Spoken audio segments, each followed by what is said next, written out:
Another season that came up just a little bit short. We will recap the 2022-2023 NHL season, as well as look at some big off-season questions on today's episode of Locked On Wild.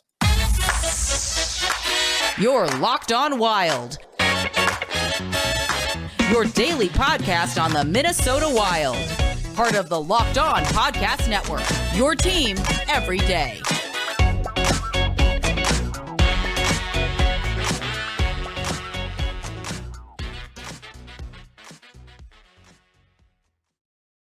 What's happening, Wild fans? Welcome to another episode of Locked On Wild, your daily Minnesota Wild podcast, part of the Locked On Podcast Network, your team every day.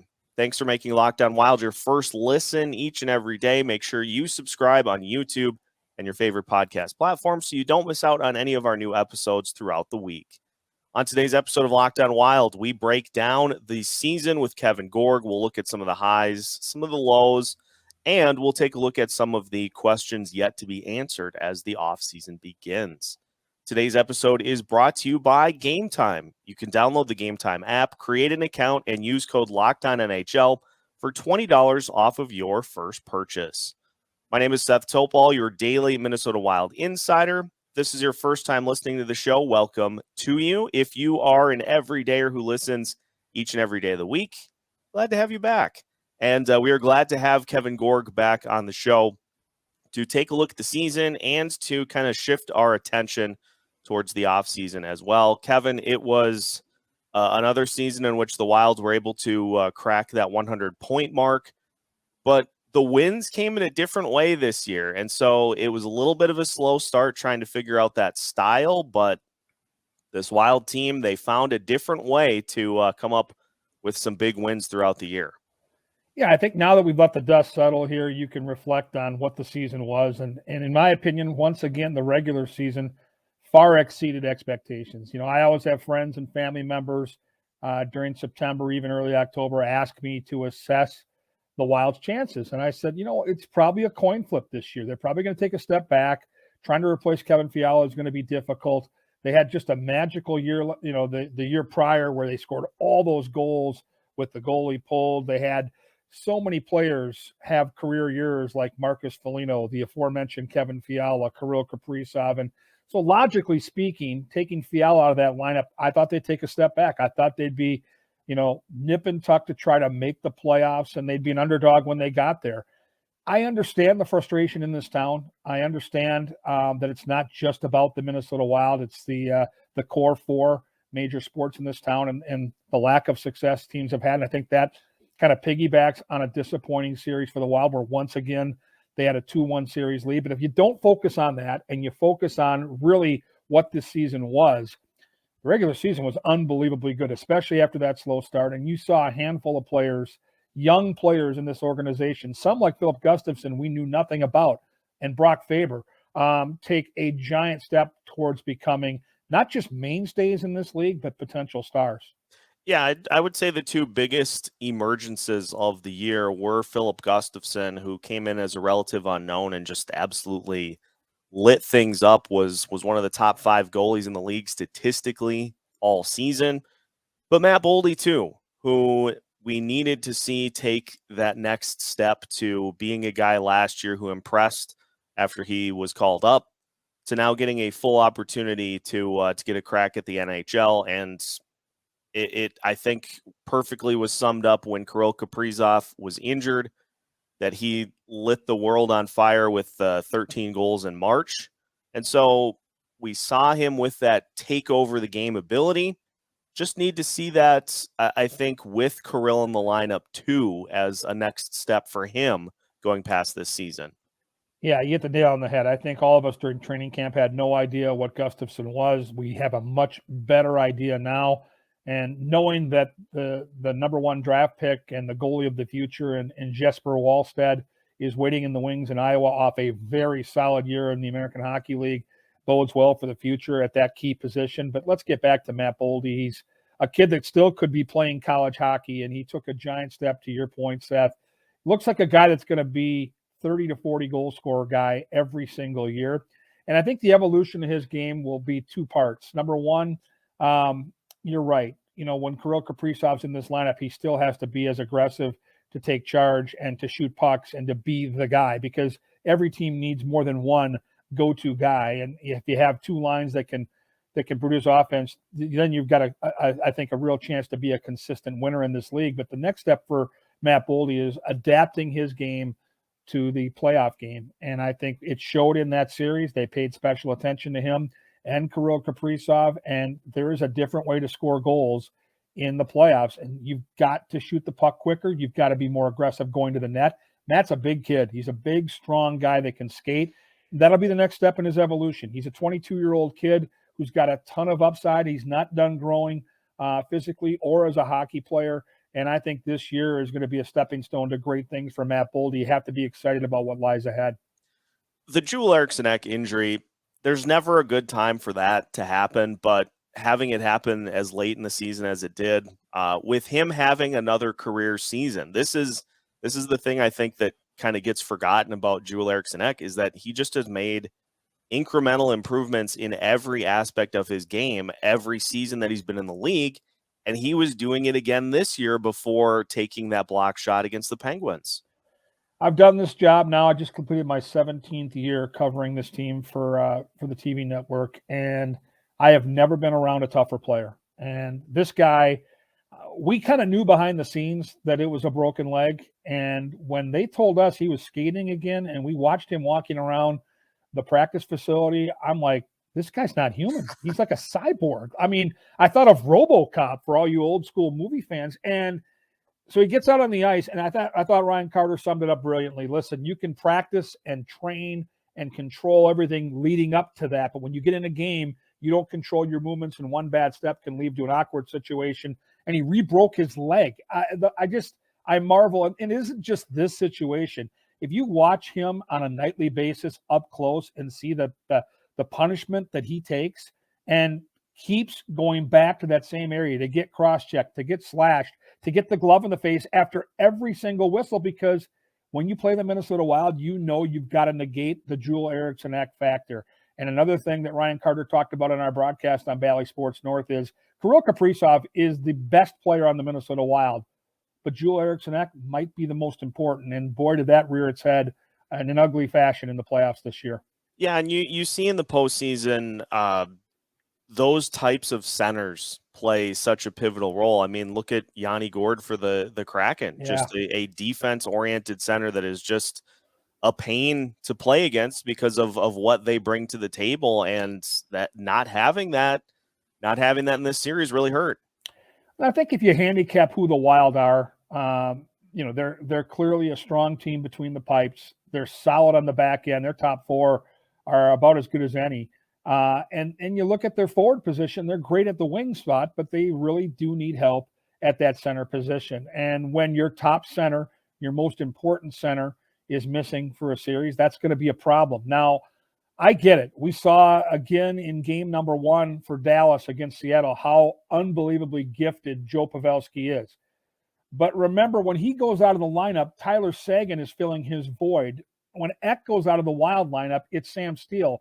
And no disrespect to Sam Steele, but he ain't Tyler Seguin. And so, the depth of the Wild was challenged. And once again, it goes back to the fact that, Bill Garen talked about it in his end of the season presser this week. The Wild are playing right now with one hand tied behind their back. And Bill Garen did this. So, no one's going to feel sorry for our general manager or our team. But for the players, I think that's important. And Bill Garen reminded us yesterday that these players have busted their butts in the last 2 years to get in the playoffs. And that was not something, if you handicap this thing, that was any kind of a lock. And so I get the disappointment that Wild fans have. I have that same disappointment, but better days lie ahead. Yeah, 100%. We'll continue our chat with Kevin Gorg on today's episode of Locked On Wild after a word from our sponsors, which for today's episode of Locked On Wild is Game Time. Picture this. You're trying to find tickets for the second round of the Stanley Cup playoffs, all on the day of the event. You take a look, and the prices are absolutely insane. Well, Game Time is here to help. Buying tickets to your favorite events shouldn't be stressful.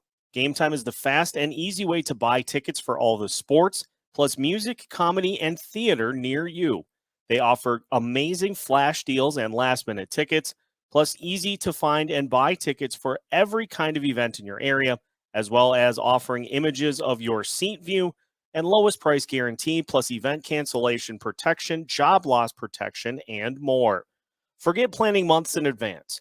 Game Time has deals on tickets right up to the day of the event. And with the Game Time guarantee, that means you'll always get the best price. If you find tickets in the same section and row for less, Game Time will credit you up to 110% of the difference. Download the Game Time app, create an account, and use code LOCKEDONNHL for $20 off your first purchase. Terms apply. Again, create an account and redeem code LOCKEDONNHL for $20 off. Download Game Time today. Last-minute tickets, lowest price, guaranteed.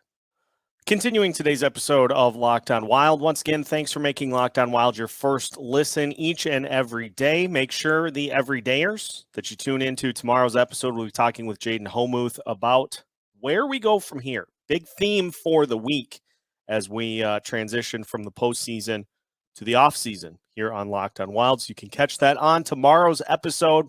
Also, we will be getting some interesting looks that kind of step away from this Wild season with some interesting perspectives on a few hockey-related topics starting up next week as well. So take a look for that as well. Let's get back to the conversation with Kevin Gorg. And, you know, it's not like the players don't know. I mean, Ryan Hartman, who has had just a couple of solid seasons. This year obviously didn't go according to plan early on, but he more than made up for it down the stretch. And then you hear his exit interview in which he says, it's one thing to talk about it and to say all the right things, but we have to get to the point where we're doing what we need to do. And, you know, I think that kind of reinforces how important a guy like Ryan Hartman is for this team, because he is one of those vets that is going to be leading the charge as to, yes, we can stand here and say these things, but we gotta do everything that we say we're going to too. Yeah, and I think what I watched this year up close, being with the team during the playoffs, you know, we all knew that Hartman was playing hurt. We knew that Gaudreau was playing hurt. Look where they play.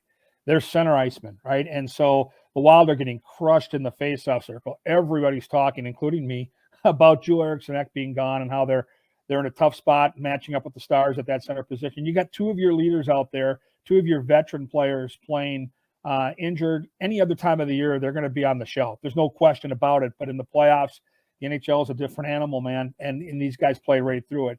And I think, you know, we talked about Boldy, Gustafson. I brought up Brock Faber. Don't sleep on the big step that Freddy Gaudreau took this year. You know, Freddy Gaudreau is one of those players that I think Wild fans and hockey fans probably overlook when they look at this roster.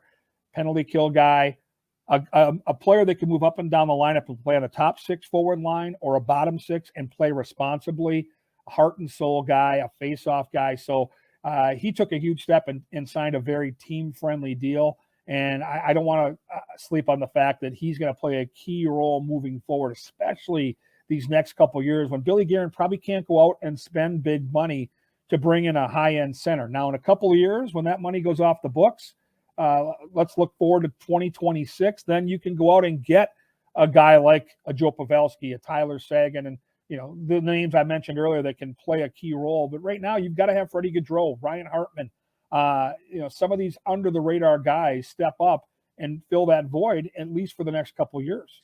And the other thing that Bill Garen has done, I think, a good job of is he's made some moves such as the Marcus Johansson extension, but he's lining all of that up with the end of these this dead cap money to where you are still giving yourself full freedom to do whatever you need to do. He's locking up some of the players that he wants to keep around as part of this next core. But beyond that, they're going to have, I think at this point, like $50 million in salary cap space once that money is all available. And so you can just, you're throwing money at whatever problem you need to address and doing so in a way that can more than fill those gaps. Yeah, and you look at the deal for Marcus Johansson, 2 years, roughly $4 million. I guarantee you he could have waited out into the summer and made more money. The unique thing that Bill Garen has created here in Minnesota is players want to play here. And, we're not a warm weather destination where I get why players want to play in Florida with their tax situation and their weather. I get why players want to play in Arizona or California. Minnesota's a different breed for some folks. And I get that they're hockey players and they grew up, most of them, with winter and understand that. But this isn't the most glamorous spot in the National Hockey League.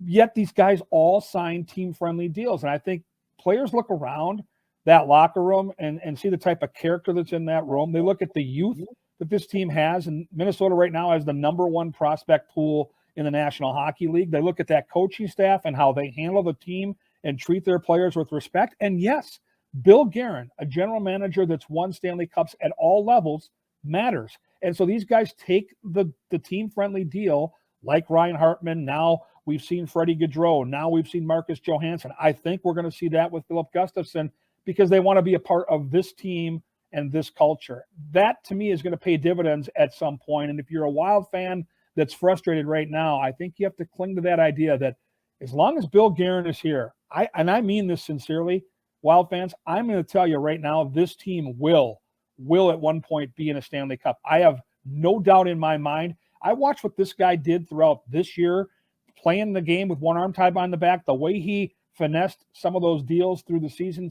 specifically at the trade deadline. Unbelievable work by him and his staff, and I do believe they're going to get it done at some point. Well, and he's right, too, in that he has been able to do all of these moves with the lone, high draft pick being allocated over the last 2 years to Marc-Andre Fleury. Beyond that, they haven't touched first-round picks, and that was the only second-round pick that they have ended up using. So he's able to find these guys that have postseason experience and can bring that leadership while also allowing for draft picks in the future that can make a big impact too. I'll point to one deal that stands out about all of them. He's made some really shrewd moves, he and his staff. Knowing that Kevin Fiala was going to garner between $8 and $10 million last year, and the whole league knew it. I mean, he had a blow-up season. He was unbelievably good. There was no way in hell that the Wild could afford to pay him. Yet he was able to go to the LA Kings, not only get Brock Faber, but get a first-round draft pick. The Kings could have waited him out and got him for free if they had waited to the end of the season and gone into summer. But Bill Garen, and I don't know how he did it, but he certainly threw enough smoke up the chimney saying that they can figure out a way to make it work financially. The teams actually wanted to have Kevin Fiala and were willing to give up those kind of assets. We saw Brock Faber. We know what a first-round draft pick means. Unbelievable deal. And these are the kind of moves that make me feel good about the future. So I can make the statement I made prior about this group led by Bill Garen will get it done. And I 100% believe it. And it was a situation, too, with the Fiala deal where Garen was like, yeah, we felt good about the deal to the point where, we didn't necessarily field a ton of other offers. Looking like that was probably not a bad call by Garen in that regard. Well, and I'll be the first to admit, I guess you kind of get spoiled watching Brock Faber, and I watch Gopher hockey as much as I can when the Wild aren't playing. He's a Maple Grove kid. He's a kid I've heard about for a long time. And, talking to Bob Motzko when I worked some Gopher games earlier this year, Bobby talking about the type of kid he is and the character he brings. And so, yeah, I was a fan. I didn't see this coming. I usually think of college hockey and that transition to the NHL being a very difficult one, especially if you come in at crunch time and into the playoffs. I was taken back, as were most of the guys in that locker room when I talked to them. I mean, veteran players like Spurgeon and Brodin and Dumba, this isn't supposed to happen.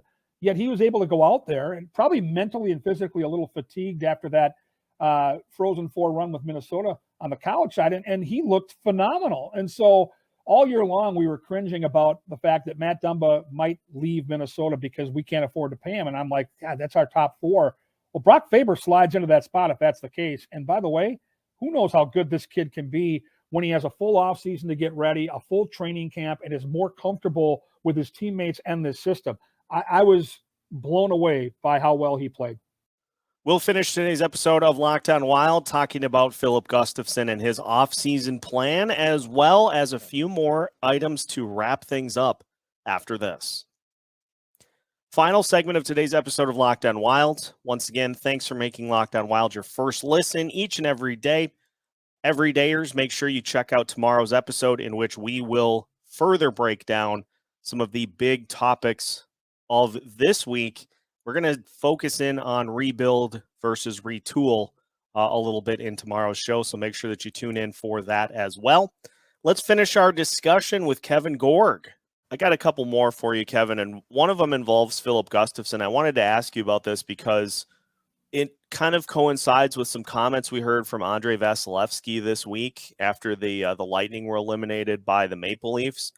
And Gustafson, I thought it was just such a great quote. He said, I basically told my agent, just tell me when the deal's done. Like, I don't care about how that goes at all, because he's focusing on his conditioning. And it's something that, you know is a factor in a goalie's play, but I don't know if we credit enough how important it is.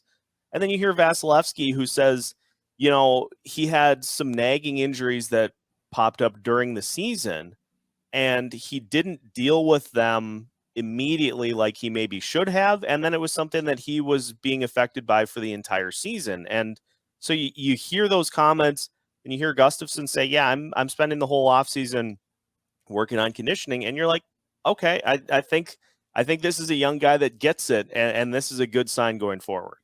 Yeah, he got a taste of success, and I think he realizes now that this is a really big opportunity moving forward for him. He can become a top 10 goaltender in the best league in the world. I don't think any of us, including Filip Gustavsson, knew that at the start of the year. And, he talks about conditioning. It's something he's had to adjust in his game. Bill Garen and Dean Evason talked about the fact that he wasn't in great condition. And for goaltending, Seth, it's all about legs. I mean, you have to have the legs to be able to move around that net. And the bigger, goalies have gotten in this league, the more important the legs have become. And I think the influence of Marc-Andre Fleury is legit. And I think he looked at a guy pushing 40 and how unbelievably fit the Flower is, and looked at the way he continues to work on his conditioning at his age and said, well, I got to get my butt in gear. And then he saw, after getting into condition and learning some of those tricks of the trade from a veteran goalie that's going to be in the Hall of Fame, he saw some success with his game. And so now I think the whole thing has come together. For young players, sometimes it takes that. And, the agent thing, I think, will work itself out. I think that Gustafson, like a lot of other players on this team, wants to be here. Not only is it a great culture, but when you look at the Swedish angle of this hockey team and how many great friends he has, I watch him on the airplane every flight, man. They're playing some form of card game. I don't know what, it's not a traditional game that we play here, but they're playing cards. It's all the Swedes. They're all together. They go to dinner on the road together. It's like a posse. And then you think about that Stockholm situation next year where the NHL is taking their game on the road and going back to his native country. There's no doubt he wants to be here. He's had a great giant step in his career. He loves the people of Minnesota. They love him. So let's get it done. And I think for Bill Garen, it's somewhere between $2 and $3 million a year. And you look at the money he has to work with, and we're kind of working backwards here as the dominoes fall. We got Gaudreau signed, Johansson extended, all these things. The Gustafson's a big, big domino. You want another year for Wallstead in Iowa. That was the plan all along. Flowers got one more year in his contract. I think he'll retire after next year. That gives Wallstead one more year of seasoning where you can bring him up and not rush him in. And then you've got two young goalies that look like they could both be studs, and that's a great situation to have. Yeah, that's the best problem to have is two guys that you don't have to rush, that can both be number one guys. And we've seen it. I mean, look at the Florida Panthers. We've seen that you need to have guys that are capable of stepping in at a moment's notice. And so that rotation is going to be a big part of this team's success going forward. We also, I think, with Brock Faber, got a good lesson in for every Matt Boldy and Brock Faber that is able to kind of slide into the league without a ton of need for development. It takes a little while sometimes for other guys. And we're kind of at that point with Calen, Addison, and Marco Rossi, in that we saw them up here. With Addison, we obviously saw him for a lot longer. And there just is a need to see more before declaring them, this guy's not going to pan out in the NHL. you just need patience with some of those young guys when they don't come up and they don't immediately kind of grab your attention like Boldy and Faber have. Yeah, it's not supposed to be that easy. And I think more often than not, if you look at, prospects at the NHL level, there is a growing process. And some are extraordinarily gifted, like the Boldys and the Fabers, where they can hop right in and make it look seamless. Others need to work at their craft. And you go back to Mikko Koivu and Joel Eriksson Ek, two staples in this organization that are stud and were stud players. It didn't happen overnight for them either. If you go back to both of their careers, there were some growing pains there as well, where they were going back and forth to the minors. So there's no need to panic. I think for Calen Addison, though, pushes come to shove a little quicker. And I think for him, it's real simple. He's got to get bigger and stronger and be better without the puck. His puck skills are elite. He's always going to be a weapon that can help a team on the offensive side or on the power play. But he needs to get better 5-on-5. You can't play in this league unless you can defend, and he had some deficiencies in that area. For Marco Rossi, I know Wild fans say, well, give this kid a chance. You put him on a bottom six role. You got to earn that. And, this team was not a team that was out of the playoff picture and had that luxury to just develop their young guys. And he was given ample opportunity every time he came up. If you go back and look at some of those games, there were shifts where he was on the power play, where he played a top six role. He isn't physically strong enough right now at the National Hockey League level, and he's getting pushed around. That's something he can control, and he still is a player that is a year behind because he missed that year with the heart issue during the pandemic. So you give him another base on balls there. In my opinion, though, this was a huge missed opportunity for Rossi, because when Joel Eriksson Ek goes down, if he had had a more impactful year with the Iowa Wild, he would have been a big factor in the playoffs. He wasn't ready. And so now we go back to the drawing board. No time to give up. Young kid, unbelievably gifted. You see the hands, you see the rink vision. I mean, he has the little things that you can't coach. Now it's some of the things that you can work on. Getting stronger, bigger conditioning issue, getting bigger and stronger in the weight room. These are all things a guy can do.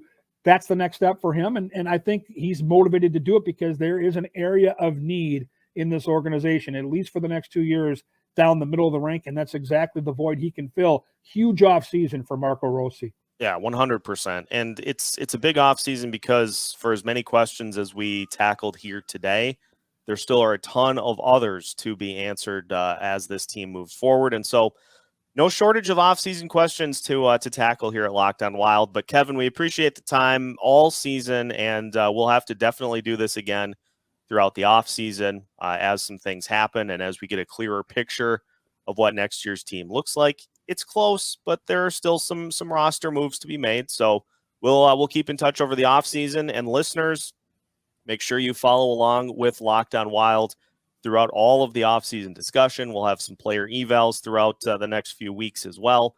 And so we will keep you covered every single day of the offseason leading up to next season. So make sure that you follow along and don't miss out on any of our new episodes Monday through Friday as part of the Locked On Podcast Network.